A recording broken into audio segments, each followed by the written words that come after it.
नमस्कार, मैं जितेंद्र जैन और आप देख रहे हैं खबर समय जगत। आइए नजर डालते हैं आज की कुछ ताजा तरीन खबरों पर। राष्ट्रीय स्वयंसेवक संघ के सर संचालक मोहन भागवत द्वारा दिया गया बयान राजनीतिक हलकों में चर्चा का विषय बन गया है।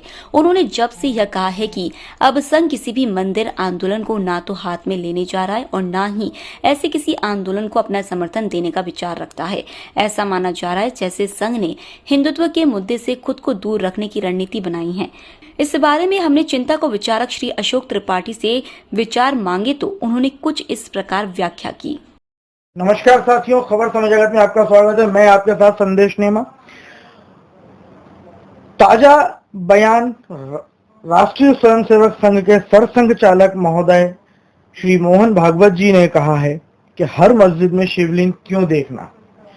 उनके इस बयान के क्या मायने हैं, क्या निहितार्थ हैं और किस परिप्रेक्ष्य में कहा गया है, इस विषय पर अपने विचार हमारे साथ साझा करेंगे विचारक चिंतक अशोक त्रिपाठी जी। सर नमस्कार, बहुत स्वागत आपका। सरसंघ चालक के इस बयान को आप किस दृष्टि से देखते हैं?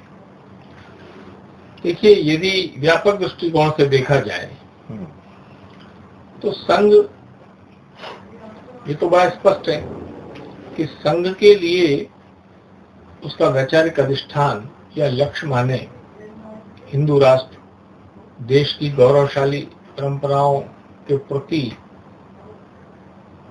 एक चैतन्यता, सामाजिक समरसता, राष्ट्रीय अखंडता, ये प्रमुख विषय है। यदि हम देखें कि राम मंदिर आंदोलन है तो वो विश्व हिंदू परिषद का आंदोलन भी रहा और राम जन्मभूमि न्यास उस स्थान पर पूरे क्रियान्वयन करने की स्थिति में नियंत्रक है। ये ठीक बात है कि वैचारिक समर्थन तो सभी अनुषंगिक संगठनों का अपने अपने ढंग से होता है, लेकिन वहां आशय यह है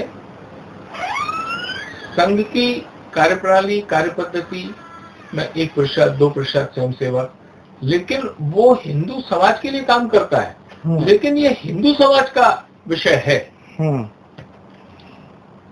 संघ उसमें मार्गदर्शक, सहयोगी या चैतन्यता की, दृष्टा की ये भूमिका तो रख सकता है, लेकिन जिसको कहते हैं ना, किसी आंदोलन का नेतृत्व नहीं करना चाहिए।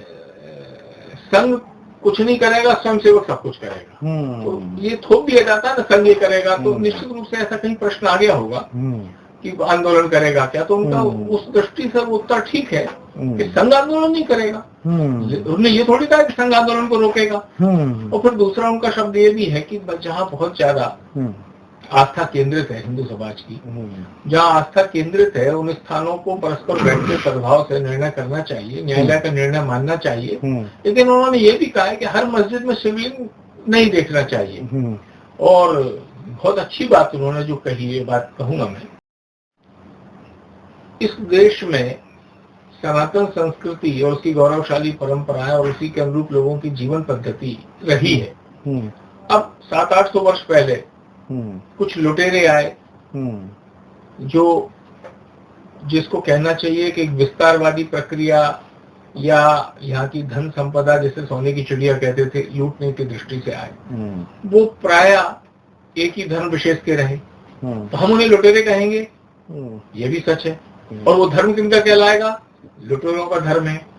और उस समय जो लोग उनके आक्रमण या उनके आतंक को नहीं सह पाए, उसमें हमारे अनेक हो, चाहे दलित वर्ग हो, क्षत्रिय वर्ग हो, ब्राह्मण वर्ग हो, उस दबाव और प्रभाव और आतंक के कारण उन्होंने बलात् रूप से उन लुटेरों के धर्म को स्वीकार कर लिया और एक लंबे समय तक पीढ़ियां निकल गई। इसके कारण वो उसी धर्म में रचवस गए। तो चूंकि उन पे आतंक की पराकाष्ठा रही, उनके प्रति एक सहानुभूति होना चाहिए और प्रेम और सद्भाव से वो इस बात को समझें और उनका फिर धर्म परिवर्तन हो, ये एक सम्यक सामायिक प्रक्रिया है।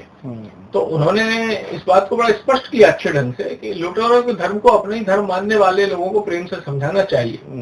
और इस तरह के समझाने से जो एक परिवर्तन होगा, वही परिवर्तन राष्ट्रीय अखंडता और समरसता के लिए लाभदायक होगा। इसलिए इन विषयों को लेके संघ ही कुछ करेगा ये नहीं है। उनका मतलब है कि न संघ करेगा न समाज को रोकेगा, ये समाज का विषय है। उनका विषय तो यह है कि ये भी सब हमारे अपने ही हैं और ये हमारे सब अपने, क्योंकि इतनी बड़ी संख्या नहीं आई थी, कोई करोड़ों में संख्या नहीं आई वहां से, कोई 25-30 करोड़ नहीं आए वहां से, शायद वो संख्या लाखों में भी नहीं रही होगी। उन लाखों की संख्या में उनका मानना है कि 90-95% जो यहाँ हैं वो निश्चित रूप से उस समय की परिस्थितियों के कारण परिवर्तित हैं। उनके प्रति सद्भाव रखते हुए हमें इस दिशा में बढ़ना चाहिए। धन्यवाद।